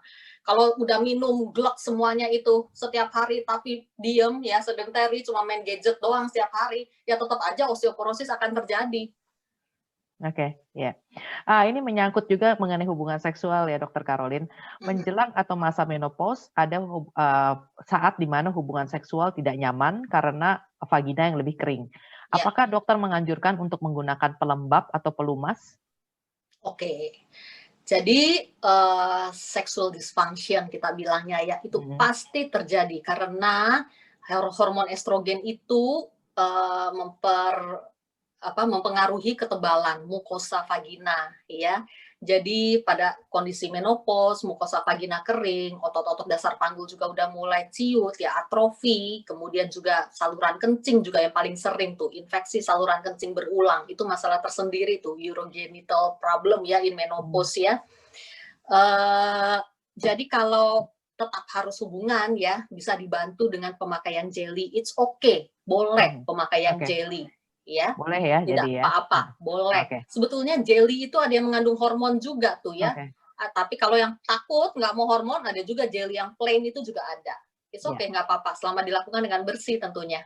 Ya.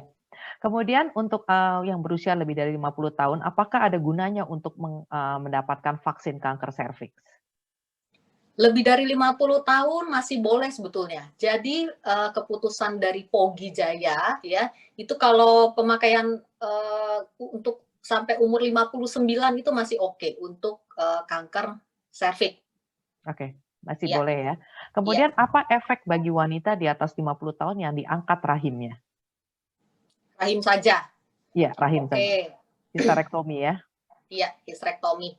Jadi kalau sudah 50 tahun ya, tapi masih menstruatur tuh, berarti indung telurnya kan masih berfungsi ya. Pada kasus seperti itu, indung telur ditinggalkan. Selama di indung telur tidak ada penyakit-penyakit yang terlihat saat itu ya, tidak ada kista dan tidak ada yang lain-lain, kita screening dulu dong. Ya, nggak ada calon kanker ovarium misalnya ya, CA125 selalu kita cek tuh tumor markernya. Aman, indung telur, oke, kita tinggalkan aja, berarti dia masih berfungsi. Ya, kalau masih berfungsi organnya ya ditinggalkan. Jadi angkat rahim saja tanpa mengangkat indung telur tidak akan efek apapun di badan selain tidak mens. Itu saja. Ya, tapi tidak menopause. Jelas ya? Ya. Kemudian ada satu pertanyaan lagi yang menarik nih dok ya. Saya pengguna KB dan KB saya adalah KB pil, di mana saya tidak pernah mendapatkan menstruasi lagi. Jadi bagaimana saya tahu bahwa saya sudah mengalami menopause? Pil atau IUD? Kayaknya dia nanya tentang Mirena deh ya. Mirena ya. Ada juga nih yang nanya tentang pil juga di bagian chatting. Oke. Kalau pil itu tentunya akan masih mens tuh. Masih mens ya? Iya, cuma nggak teratur ya? Kalau pakai pil mensnya teratur. Oke, IUD yang nggak teratur ya. Nah, kalau mau tahu menopause atau tidak, stop pilnya dulu. Kita lihat bulan depannya. Bisa cek dari hormon kalau mau lebih cepat. Hormon darah itu bisa lihat FSH dan estradiol. Kita bisa lihat dari situ udah menopause atau belum. Sama seperti orang-orang yang sudah angkat rahim. Kan dia nggak mens lagi tuh. Gimana sih dok? Nanti kalau saya mau tahu saya udah menopause atau belum, ya tinggal dicek aja darah hormonnya. Gampang.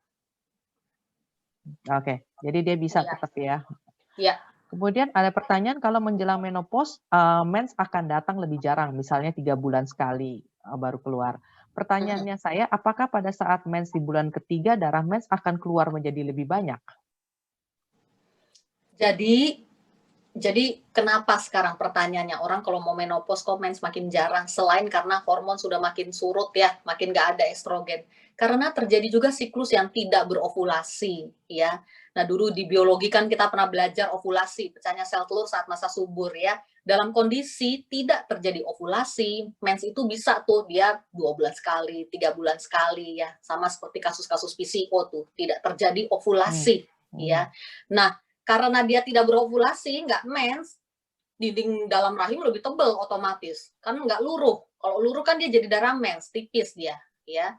Karena penebalan si dinding dalam rahim ini yang disebut hiperplasia endometrium, makanya sekali mens langsung keluar darahnya banyak. Ya. Nah, yang patut diwaspadai adalah kalau keluar darah banyaknya sama seperti periode mens ya. Periode mens kan biasanya di umur kita paling 3 hari. Ya, paling lamanya 5 hari deh. Ya, it's okay, dia stop misalnya, oke, kita lihat bulan depan, observasi aja, ya. Nah, tapi kalau sampai 7 hari, 8 hari, seminggu, ya buru-buru dong cek ke dokter, berarti hiperplasianya ada something wrong di situ, ya. Hiperplasia dengan polip misalnya, atau hiperplasia mulai ke arah endometrial cancer misalnya, dicek USG transvaginal minimal harus dilakukan. Iya. Oke.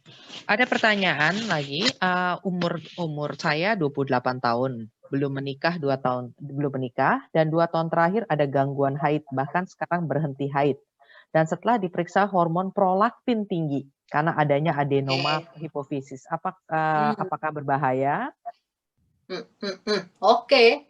Adenoma hipofisis ya, cuma sayangnya nggak disebut mikro atau makro adenoma tuh, ya.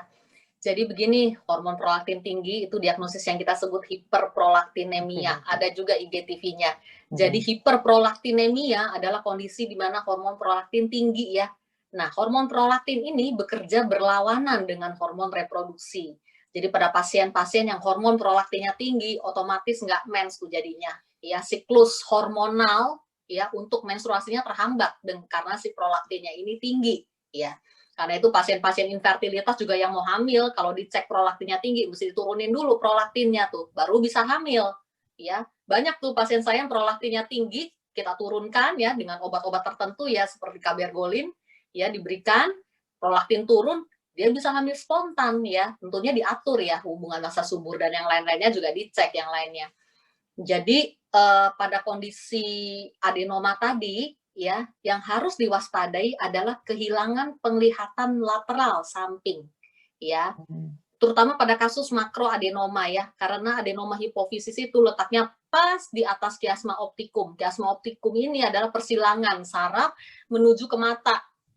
Kalau si adenoma hipofisis tersebut sudah menekan kiasma optikum, kita kayak pakai kacamata kuda tuh ngelihatnya ya, cuma bisa ngelihat tengah, kanan kiri nggak kelihatan. Nah pada kondisi seperti itu buru-buru dilakukan operasi pengangkatan si makroadenoma tersebut ya.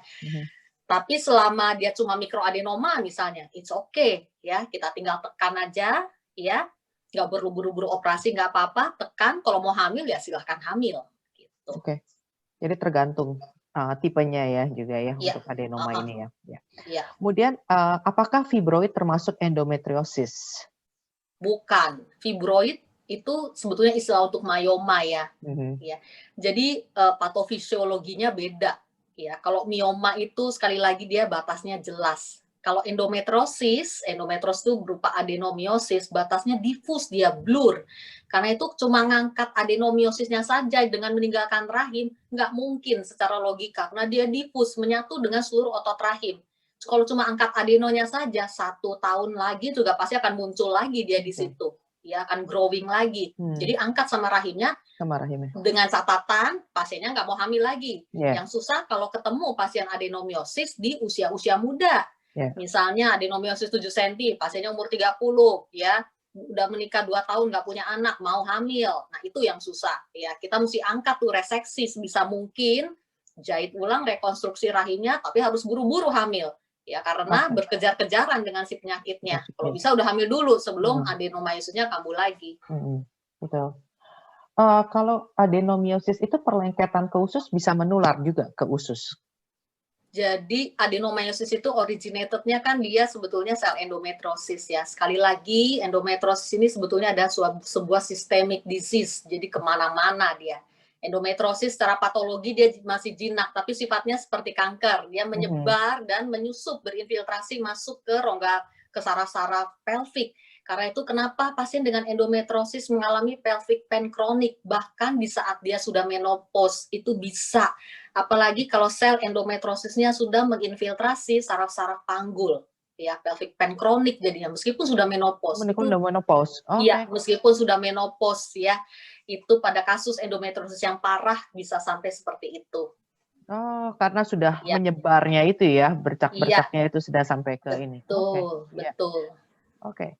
Sekarang ini ada satu hal pertanyaan yang agak berbeda. Jadi mengenai hormon estrogen, apakah kalau gangguan tiroid itu berhubungan dengan menopause? Jadi ada orang yang misalnya ada gangguan hormon tiroid, apakah ini mempengaruhi saat dia mengalami menopause? Ada hubungannya nggak? Misalnya hiper atau hipotiroid? Hiperhipotiroid itu juga ada IGTV-nya ya. Hiperhipotiroid ini berhubungan dengan siklus menstruasi sebetulnya. Iya. Jadi pada kondisi hiper atau hipotiroid, menstruasinya juga terganggu ya, tidak mens atau mensnya malah 2-3 bulan sekali, bisa seperti itu. Ya, pada pasien infertilitas juga yang mau hamil biasa dicek juga tuh hormon tiroidnya kalau dia ada hiper atau hipotiroid. Jadi hormon tiroid harus dikoreksi dulu baru promilnya bisa jalan. Seperti itu.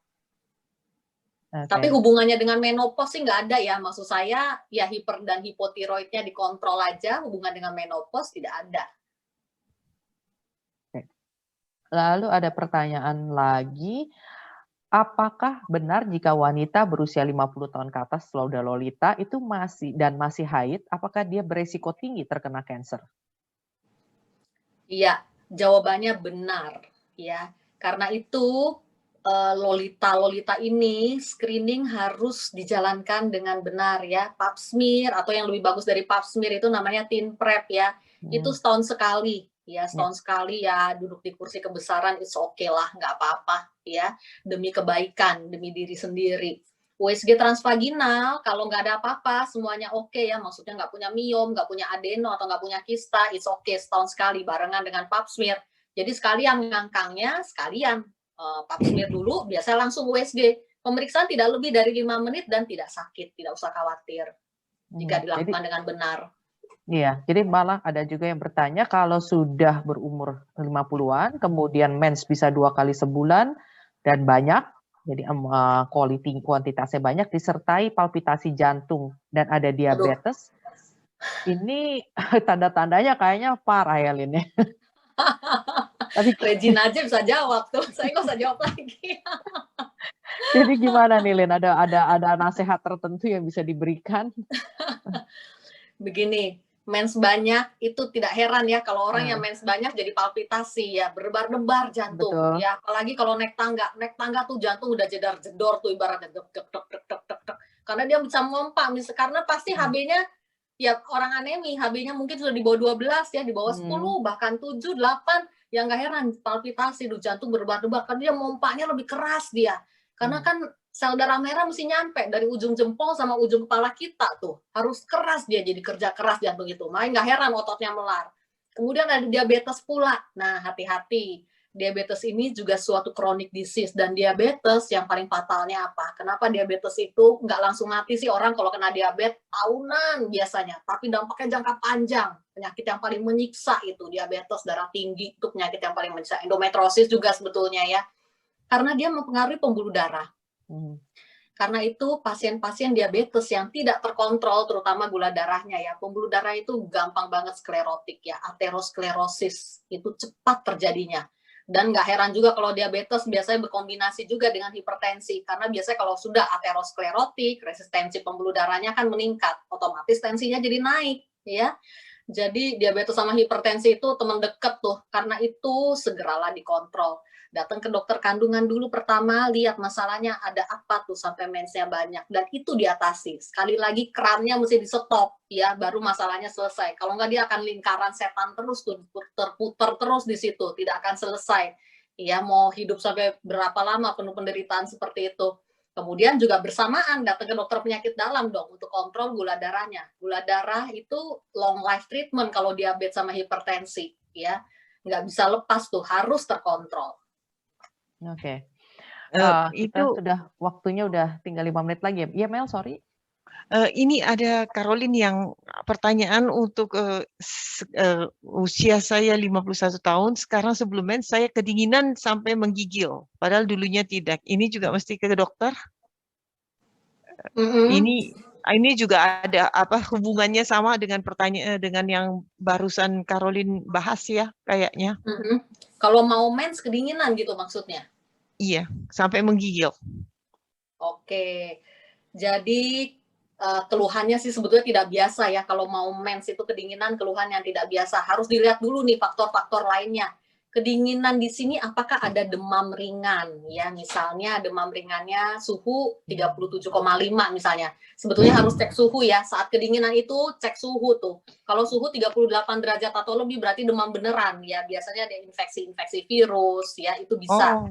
Ya, tapi kalau demamnya 37,5, nggak nyampe 38 lah gitu. Itu berasa badan tuh nggak enak, seperti sumeng-sumeng meriang gitu. Ya, otomatis jadinya kedinginan, menggigil.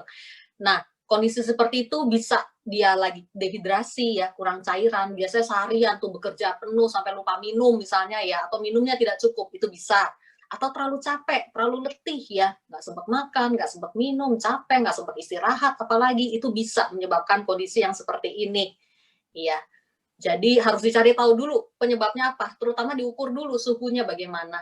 Ya, kalau sudah dicukupi cairannya, minum ya, dicukupi, istirahat cukup, masih tetap seperti itu juga, kita harus cari penyebab-penyebab yang lainnya. Misalnya cek hormon tiroid, karena kondisi hipotiroid juga bisa menyebabkan orang itu gampang kedinginan. Yang saat yang lain kepanasan, kamu kedinginan, ya cek hormon tiroidnya. Karena kondisi hipotiroid bisa seperti itu. Pertanyaannya masih banyak sekali ya Mel ya. Ya, Iya, tapi waktunya susah sudah juga. mepet. Satu pertanyaan lagi mungkin ini ya. Dok, saya berusia 60 tahun, secara seksual masih aktif. Sampai kapan saya masih harus terus pap smear? Oke, pap smear itu sebetulnya sampai umur 60 aja. Ya, pap smear hanya untuk sampai 60 tahun. Di atas 60, oke, nggak usah pap smear lagi, nggak Nggak apa-apa. usah pap smear. Kenapa? Ya, bukan berarti terbebas dari kanker mulut rahim ya, Oke. enggak. Tapi masalah dengan pap smear, dia kan mengambil pulasan dari ektol dan endoservix tadi yang saya bilang. Sebetulnya junctional zone, zona transformasi yang mau diambil dari situ. Nah, pada orang yang umurnya sudah di atas 60, udah ciut tuh mulut rahim masuk ke dalam dia. Ya, jadi nggak akan terambil sel-sel dari zona transformasi itu karena udah masuk ke dalam. Karena itu pap smear udah nggak perlu lagi. Kita tinggal observasi aja ya, periksa dalam kalau keputihan atau perdarahan ya perlu dong ya. Tapi pap smear udah nggak perlu lagi kalau sudah di atas 60 tahun. Tetapi USG transvaginal itu seumur hidup. Jangan lupa ya. Jadi USG transvaginal atau transrektal misalnya bagi yang tidak married ya, tidak menikah, itu harus seumur hidup. Karena indung telur perlu dilihat-lihat tuh ya, kalau sampai ketemu kista di usia segitu, hati-hati, kista yang merupakan calon kanker indung telur ya. Jadi bukan pap smear tapi USG transvaginal Transvaginal yang harus seumur hidup. yang Pap smear harus sampai seumur umur hidup. 60. Iya. Pap smear hanya umur 60 ya. Ya. Satu pertanyaan lagi, Dok, saya berusia 46 tahun dan hipertiroid. Jadi sekarang mengkonsumsi obat untuk hipertiroidnya. 4 bulan terakhir mens bercak-bercak. Apakah ini sudah masuk pramenopause? Dan apakah saya masih subur? Karena saya sudah 9 tahun tidak memakai KB. Terima kasih. Oke, kalau pertanyaan masih subur atau enggak, saya mesti cek Nggak tahu. dulu ya, USG transvaginal, lihat masih ada sel-sel telur enggak di indung Ya. telurnya. Sel-sel telur itu atau folikel antral basal itu bisa terlihat dengan USG transvaginal. Kita bisa ngitung tuh, indung telur kanan ada berapa biji, indung telur kiri ada berapa biji ya. Kita bisa lihat dan cek hormon, anti Mullerian hormon untuk lihat cadangan sel telur masih oke atau tidak untuk menjawab yang tentang kesuburan ya. Tentang pramenopause, jadi pramenopause itu sebetulnya wanita umur 40 tahun ke atas itu sudah termasuk pramenopause sebetulnya, ya. Pramenopause sudah pasti kalau umur 46 tahun. Tapi pramenopause tidak menghalalkan bercak-bercak. Maksud saya begini, bercak-bercak itu dianggap tidak normal karena wanita pramenopause pun tidak harusnya tidak mengalami bercak-bercak gitu. Ya, jadi kalau ada bercak-bercak, cek dulu. Ya, biasanya rata-rata polip endometrium atau polip serviks tuh yang bisa membuat hal-hal seperti itu. Ya, atau kelainan hormonal kalau ternyata dengan pemeriksaan dengan vagina ginekologi ya dan USG transvaginal tidak ada polipnya tersebut, mungkin karena hormonal, kita harus terapi juga. Oke. Ya, baik, mungkin Melanie bisa menutup karena kita sudah jam 1,5 jam untuk webinar ini. Iya, jadi buat menutupnya, kita kesimpulan dokter, jadi untuk kita yang umur 50 sampai 60, harus kita rajin pap smear, ya, dari yang dari umur 60, ya USG harus bukan pap smear lagi, tapi kita continue dengan USG, terusnya yang kalau ngikutin dokter, pokoknya kalau ada haid yang yang berdarah atau banyak mensnya banyak, itu harus langsung ke dokter. Sudah Dan ini ya, lampu kuning ya. udah lampu kuning dan kita harus jaga badan sehat dengan jaga hidup sehat, itu yang bisa kita lakukan ya. Gimana Dengan Regina? makanan dan olahraga ya. Makanan, Dan olahraga. olahraga, ya. Ya. Jangan lupa stress management juga ya, stress management juga. sama Betul. sosialisasi dengan orang-orang tercinta, teman-teman itu harus dipertahankan tuh, di maintain. Makanya Iya. kita harus tetap reunian nih, Regi dan Betul, Melanie, kita harus ya. tetap reunian dan kita harus sering banyak interaksi di grup WhatsApp kita ya. Iya, betul. Kita sering mengadakan webinar, mudah-mudahan habis ini juga kita bisa melakukan webinar lagi, mungkin dengan topik lain, dan nanti mungkin kita akan undang lagi Dokter Caroline untuk bicara mengenai topik yang lain, mungkin lebih fokus ya Ya, Dokter Caroline ya, jadi lebih ya. banyak pertanyaannya. Tapi untuk pertanyaan yang Oke. ini, nanti pertanyaannya akan kita tulis, jadi gabungkan jadi satu, dan kita mohon juga waktunya Caroline untuk menjawab, nanti kita bisa sebarkan kepada teman-teman yang bertanya. Jadi yang belum dijawab, Oke. mungkin Cuma bisa kalau kita jawab secara tulisan itu nggak enaknya tidak ada interaksi ya. Maksud saya begini, betul. nggak bisa Lain ya, singkat kita kalau saya ngobrol jawab ya. sekarang. Ya. Ya, mungkin nanti kita akan lihat pertanyaannya, dan kalau ada yang bisa dijawab nanti kita akan jawab, kita bantu ya dengan sama-sama ya Caroline ya. Jadi terima Oke. kasih kita sangat berterima kasih kepada Dokter Caroline yang bersedia membagikan waktunya di tengah kesibukannya ini, habis op ya, kelihatan masih pakai baju op nih ya. Untuk hadir dalam webinar kali ini. Terima kasih juga kepada teman-teman semua yang telah bekerja keras untuk menghadirkan webinar yang sukses ini, dan juga untuk teman-teman yang menyebarkan webinarnya, dan juga untuk yang menghadiri webinar ini. Mudah-mudahan webinar ini berguna, dan juga mudah-mudahan bisa membantu kita untuk hidup makin sehat, dan juga bisa untuk membuat kita membawa kehidupan yang lebih sehat lagi untuk keluarga dan orang-orang yang sekitar kita ya, Caroline ya. Ya, Dan mudah-mudahan juga kami dari Sanurian Angkatan 89 bisa menghadirkan webinar di waktu yang akan datang yang juga masih berhubungan dengan kesehatan atau berhubungan dengan hal-hal yang lain, dan minta tolong partisipasi dari teman-teman semua untuk bisa menghadiri webinar kami. Terima kasih, selamat pagi, selamat siang, selamat sore, dan selamat malam, dan sukses serta sejahtera untuk kita semua. amin. Terima kasih semua. Terima Sampai kasih. ketemu ya. Sampai ketemu.